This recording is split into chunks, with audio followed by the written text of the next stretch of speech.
Então, vamos começar com vocês.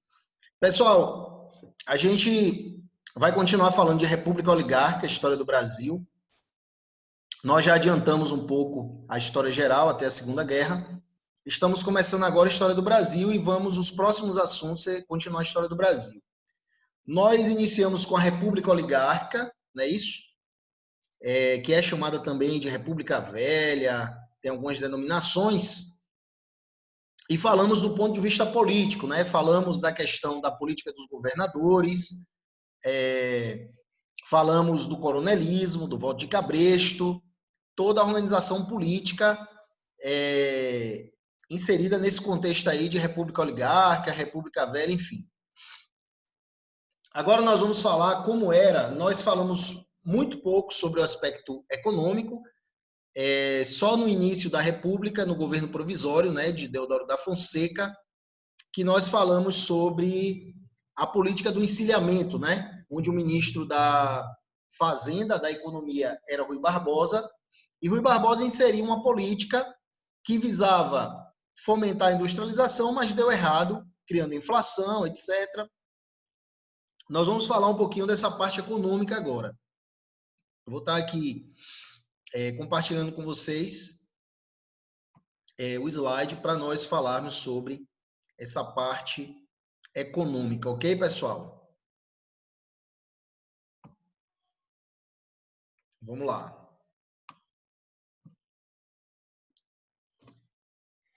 Então, pessoal, quando nós falamos de República Velha, do ponto de vista da economia, o que é que acontece? A gente pensa logo em quê? No café. Só existia de produto café, o Brasil era uma economia de produto primário, produto agrícola, não é isso? E desde a época da colônia, passou pelo período da monarquia, e agora, no período republicano, o Brasil continua um país agrário. Talvez por isso não tenha dado certo a política econômica do encilhamento, logo no início da República, que tinha como finalidade incentivar o empreendedorismo, as indústrias, etc., e não deu certo. Por quê? Porque o Brasil, segundo um político que fazia parte da elite, disse que o quê? Que o Brasil era um país de vocação agrária. Quando nós pensamos no Brasil dessa época e falamos em economia, nós lembramos logo do café, né? Principal produto da economia brasileira. E aí vocês estão vendo aí nesse diagrama aí o café, e vocês estão vendo que tem uma setinha que liga o café à economia, principal produto da economia brasileira. Claro que existiam outros produtos, como, por exemplo, a cana-de-açúcar continuava, né? Mas existia o algodão, existia a borracha, depois veio um surto de cacau, dentre outros produtos. Mas também, do ponto de vista político, os barões do café sustentavam a política das oligarquias. Então, assim, a política brasileira nessa época era dominada por aqueles que dominavam a economia brasileira da época, que eram os barões de café. Então, vamos ver aqui quais eram as características dessa economia, da economia dessa época. Tem aqui, café na República Velha. Principais estados produtores, São Paulo, Rio de Janeiro e Minas Gerais, 70% da produção mundial. Claro que o principal era São Paulo, né? No Vale do Paraíba, no Oeste paulista, mas Rio de Janeiro e Minas também, eles produziam café. Imagine que, pessoal, 70% do café produzido, que era produzido no mundo, era produzido pelo Brasil. Qual era o perigo disso aí? O perigo era o seguinte, quando viesse uma crise e o preço do café estagnasse, ruía toda uma economia, como aconteceu na crise de 29, mas antes da crise de 29, o café brasileiro já vinha sofrendo várias crises. Tanto é que necessitou de políticas, né? Políticas que valorizassem esse café, senão esse café sempre estaria, enfim, estaria sem vender, né? Teria mais café do que comprador de café, ou seja, teria menos demanda do que produto. São Paulo era o maior produtor e, por isso, detinha o poder político e econômico do país. Não é à toa, pessoal, que os três primeiros presidentes da República, Prudente de Moraes, Campos Salles e Rodrigues Alves, todos eles eram cafeicultores. Todos eles eram cafeicultores e eram paulistas. Muitos produtores abandonavam outras culturas para produzir café. Consequência, superprodução e intervenções do governo para resolver o problema. Ou seja, logo no início do século XX, os cafeicultores se reuniram para pedir ajuda ao governo ou para impor ao governo, já que boa parte da elite cafeicultora mandava, tanto nos governos estaduais, ou no governo estadual de São Paulo, mas nos outros governos, quanto tinha influência no governo federal ou mandava no governo federal, eles começaram a pedir ajuda do governo para usar dinheiro público para comprar café, por exemplo, para subsidiar o café. Olha que absurdo. Mas até hoje a gente sabe que a nossa economia existem subsídios desse tipo, como, por exemplo, para a indústria automobilística. É um subsídio terrível, por isso que nós temos, creio eu, os carros mais caros do mundo e ninguém reclama, né? Então, vamos lá. Vamos passar aqui. Café na República Velha. Medida do governo para conter a queda dos preços do café, desvalorização da moeda nacional. Tiveram várias medidas. Teve, por exemplo, a questão da desvalorização da moeda nacional. Por que desvalorizar a moeda, pessoal? A partir do momento que você desvaloriza a moeda, como o café cotado, o café na época era cotado na Bolsa de Valores de Nova York. Então, como você exportava o café e você recebia em moeda estrangeira muito mais valorizada do que a moeda local, quando você fazia a conversão para a moeda local, o seu dinheiro rendia. Então, por isso que o governo tomou essa medida, para ver se beneficiava o café. Fazendo o quê? Desvalorizando a moeda nacional. Desvalorização da moeda nacional, aumento do poder de compra da moeda estrangeira, barateamento das mercadorias nacionais, aumento das exportações. Tomou algumas medidas para ver se continha a desvalorização do café, ou melhor, a superprodução do café. Por que essa superprodução? Porque produziam demais e não tinha quem comprasse, não tinha demanda. O principal comprador era os Estados Unidos, mas não tinha demanda, porque o Brasil produzia demais. E os produtores não entendiam que para melhorar o preço do café, eles tinham que parar de produzir. Não, eles queriam que o governo comprasse e eles continuassem plantando, mesmo não tendo essa demanda. O problema todo foi esse do café brasileiro. Então, o Brasil era predominantemente agrícola, então o Brasil, como até hoje, pessoal, você percebe que o Brasil é o setor econômico que mais cresce, que se manteve crescendo na pandemia, foi o setor agrícola.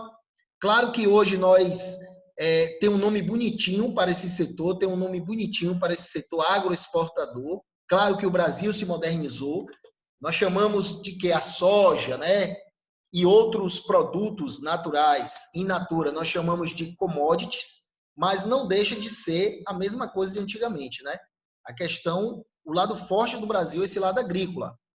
Mas claro que é importante, mas precisa desenvolver outros setores. Não havia interesse em investir no setor industrial, pois a classe política brasileira era composta por latifundiários, em sua maioria. É aquilo que eu falei a vocês. Quando começa a República, e ainda no governo provisório, o Marechal Deodoro da Fonseca coloca o grande juiz itabaiano, ele era jurista, né, advogado, Rui Barbosa, como ministro da Economia. A política econômica, que veio a ser chamada de encilhamento, ela era para desenvolver a indústria, só que ela não tinha apoio da elite principal do Brasil econômica, que era a elite cafeicultora. Tanto que um desses que faziam parte da elite, disse o seguinte: o Brasil é um país de vocação agrária, ou seja, o Brasil só serve para a questão agrícola, não adianta querer industrializar. Então, não teve esse apoio, por isso que não deu certo. Claro, foi um dos fatores, creio eu, que concorreram para não dar certo essa primeira tentativa de industrializar o Brasil. Além do café, borracha e cacau eram produtos de destaque, né? Já falei aqui, a borracha teve um surto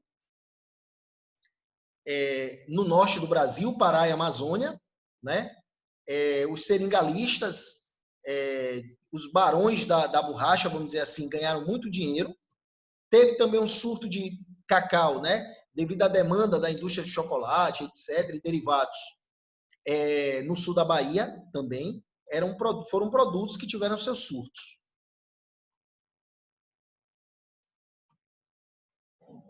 Setor industrial. Então, o setor industrial, claro que ele existia, mas não era a principal atividade econômica, né?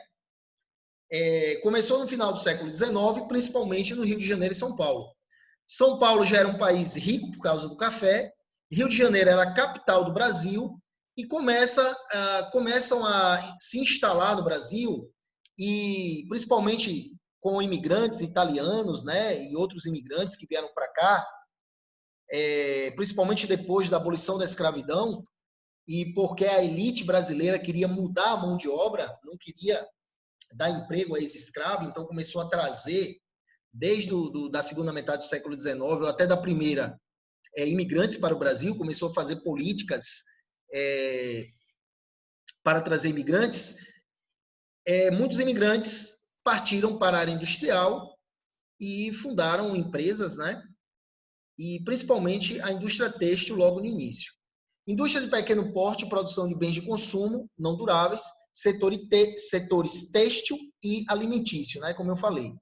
Produção voltada para o mercado interno, inexistência de indústria de base, siderurgia e metalurgia. Então, pessoal, esse primeiro surto, principalmente no período da Primeira Guerra Mundial, onde houve a chamada substituição de importação, onde ao invés de importar produtos, começou-se a se importar máquinas, porque os países estavam em guerra e não estavam produzindo. Foi um surto industrial, mas que não foi uma indústria de base, aquela indústria de base que começa com a siderurgia, com a metalurgia, que produz insumos para fomentar a produção de máquinas e essas máquinas serem vendidas para o mercado para produzir produtos. Não. Esse primeiro surto foi um surto industrial, onde você não fabricava as máquinas aqui no Brasil, você comprava, porque não tinha ainda indústria que produzisse o aço, né, como a siderúrgica ou outros tipos de metal, né, a metalurgia. Mas foi um setor que começou a crescer a partir do início do século XX, esse setor industrial, e teve como carro-chefe quem, pessoal? São Paulo. E um dos fatores que levaram a indústria a ser maior em São Paulo foi justamente o quê, pessoal? Capital excedente do café. Vocês percebem que no início da República, os cafeicultores não estavam a fim de industrializar o Brasil. Mas com o passar do tempo e com as crises do café, alguns cafeicultores inteligentes começaram a desviar esse recurso para investir na indústria.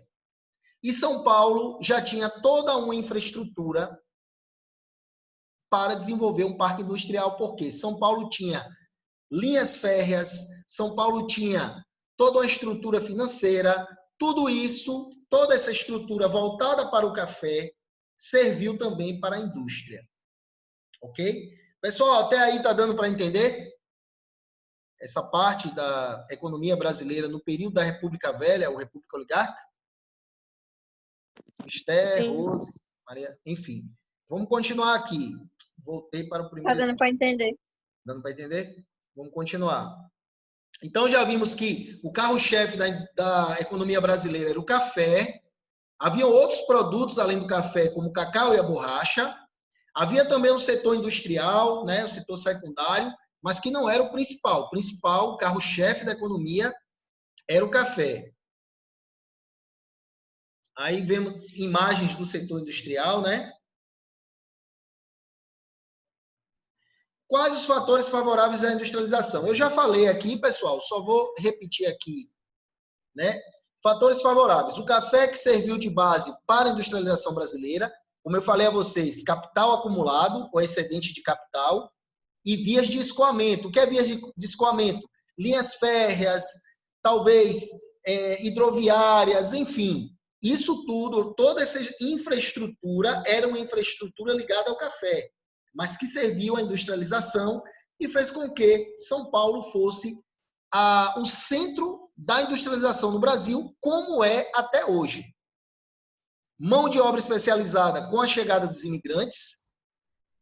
Como eu falei a vocês, os primeiros imigrantes vieram para trabalhar nas lavouras de café, mas como eles viram que eram maltratados e como eles vinham da Europa com a mentalidade mais esclarecida e politizada, muitas vezes eles não aceitavam o regime, né, que eles eram colocados nas fazendas de café. E muitos migraram para as cidades e começaram a trabalhar no comércio. Muitos se tornaram grandes empresários porque eles traziam conhecimento da Europa. Entendeu? A Primeira Guerra Mundial, que desviou o foco das indústrias europeias para a produção de armamentos, desenvolvimento e diversificação da indústria brasileira, que nesse primeiro momento, como foi falado, teve como carro-chefe a indústria têxtil e a indústria de alimentos.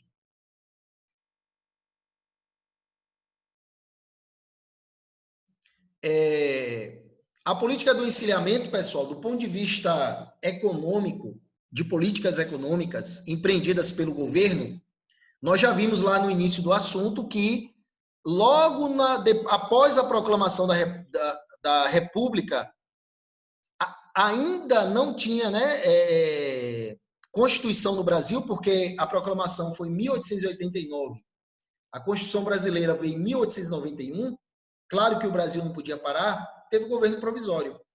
E o governo provisório, que teve o Rui Barbosa como o ministro da Fazenda, desenvolveu essa política do encilhamento, crédito barato, dinheiro fácil, que só fez fomentar a inflação, criar especulação, criar carestia.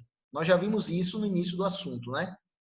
O câmbio esmaga o povo, populares se agitam em frente à Bolsa de Valores do Rio de Janeiro, empresas fantasmas, pessoas que pegavam dinheiro fácil do governo, o governo com a intenção de desenvolver a indústria com capital fácil para que os empreendedores abrissem empresas e muitas pessoas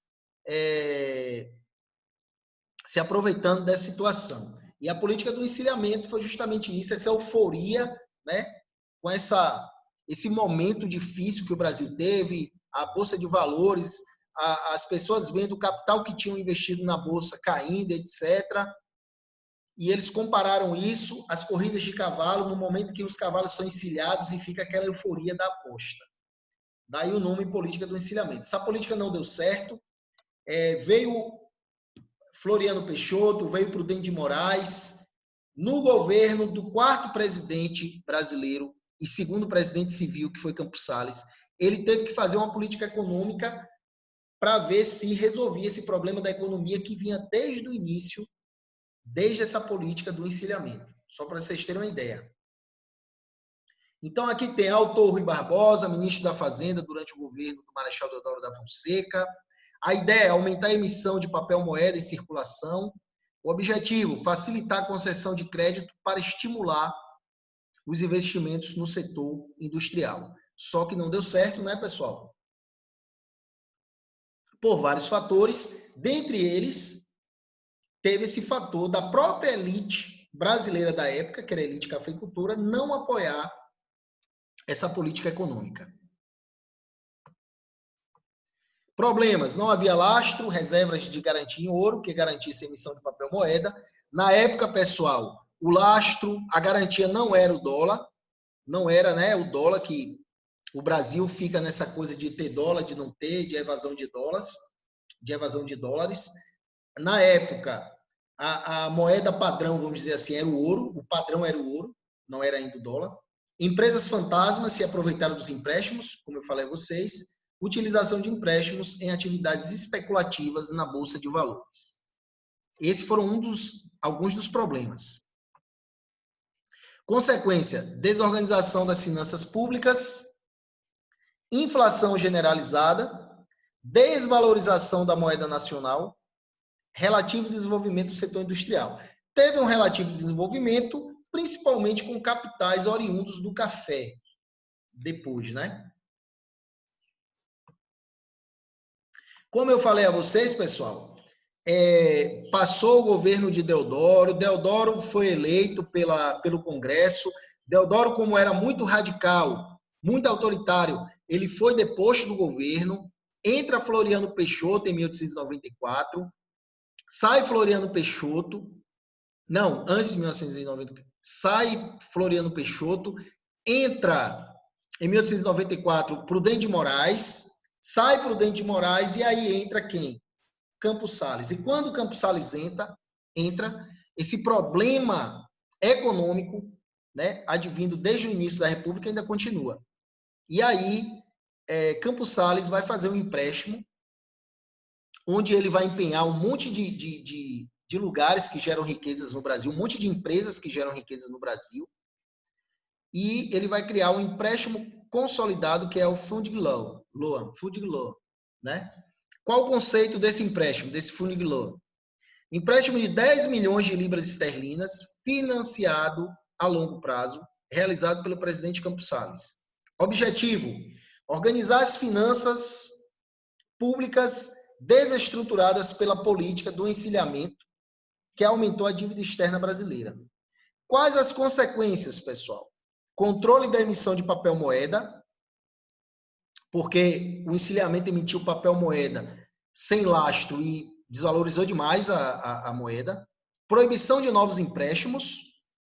Recessão econômica, porque teve que apertar o cinto, porque quem emprestou o dinheiro sempre tem aquelas medidas, né, que pede para ser austero, como era o caso do FMI, quando emprestava o Brasil. Falência de bancos e desemprego.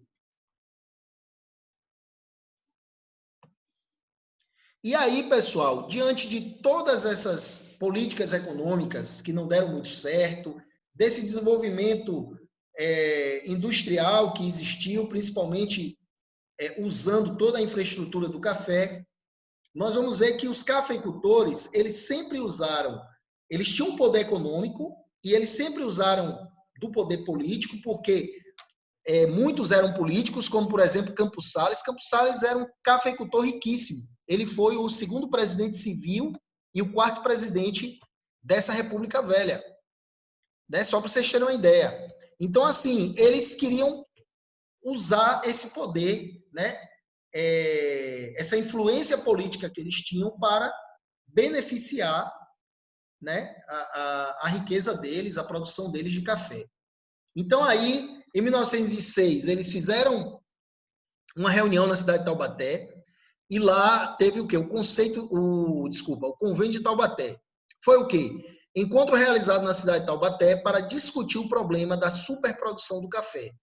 Estava se produzindo café demais e sem ter para quem vender. Medida adotada: o governo se comprometia a comprar e estocar o café excedente. Para isso, o governo contraía mais empréstimos internacionais. Olha que loucura. Os caras produziam demais, eram empresas particulares, os cafeicultores, vamos dizer assim, e eles queriam que o governo salvasse eles, pegasse empréstimos para comprar esse café que sobrava. Olha que absurdo.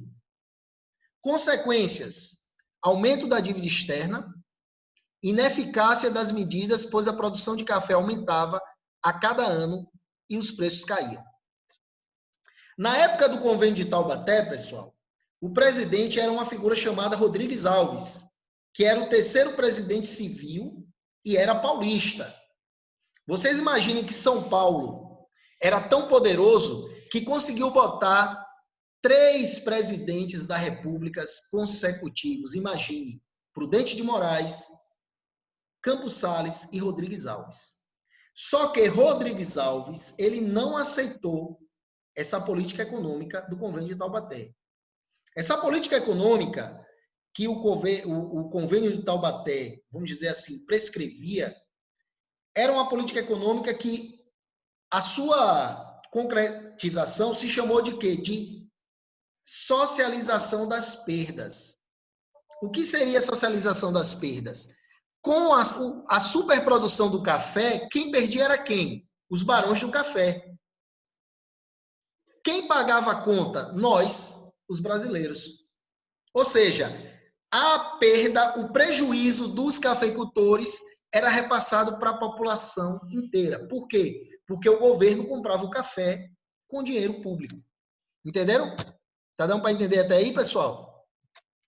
Tá, professor. Tá, né? Compravam o café com dinheiro público. Por isso, o presidente da época, que era Rodrigues Alves, ele não aceitou isso, se não me engano eu. Quem aceitou foi o governo de São Paulo. Se eu não me engano, o outro governo que veio, que foi Afonso Pena, que ele aceitou do Brasil comprar café. Então, assim, do governo brasileiro, melhor dizendo, o governo brasileiro comprava o café excedente e estocava nos seus armazéns, tirando o café do mercado para ver se o preço do café não caía. O problema é que, pessoal, que os cafeicultores não aprendiam.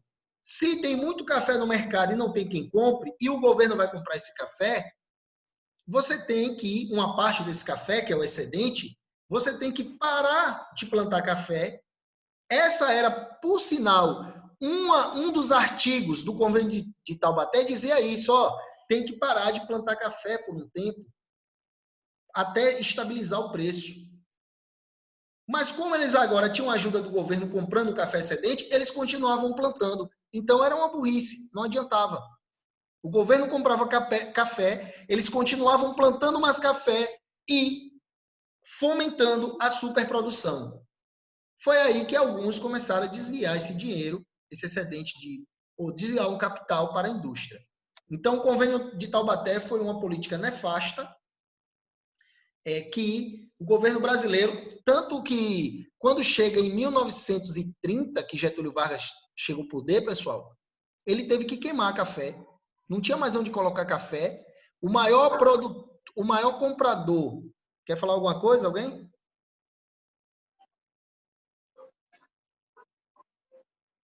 O maior comprador de café estava em crise. Vocês lembram da crise de 29? Os Estados Unidos estavam em crise. Não podia mais comprar café. O governo brasileiro não tinha mais onde estocar café. Getúlio Vargas mandou queimar esse café.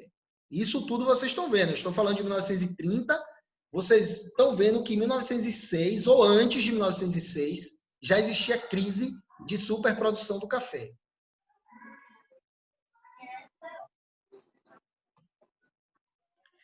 E aqui tem a classe operária, pessoal. A questão da classe operária, eu vou dar em outro momento. Agora eu falei só de economia. A classe operária, eu vou falar quando nós estivermos falando sobre as questões sociais no Brasil. Eu já iniciei com Canudos, mas eu vou deixar para outro momento. Nós vamos falar de revoltas, de rebeliões, de protestos que existiram em todo o Brasil, e não só do movimento operário, mas isso vai ser em outras aulas.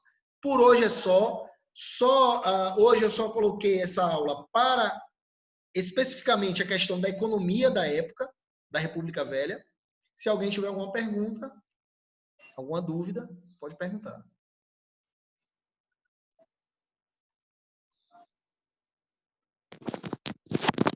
Tenho não, professor. Tudo ok, né? Então, uma boa tarde a todos e até a próxima aula, né? Valeu, um abraço. Boa tarde. Tchau. Tchau.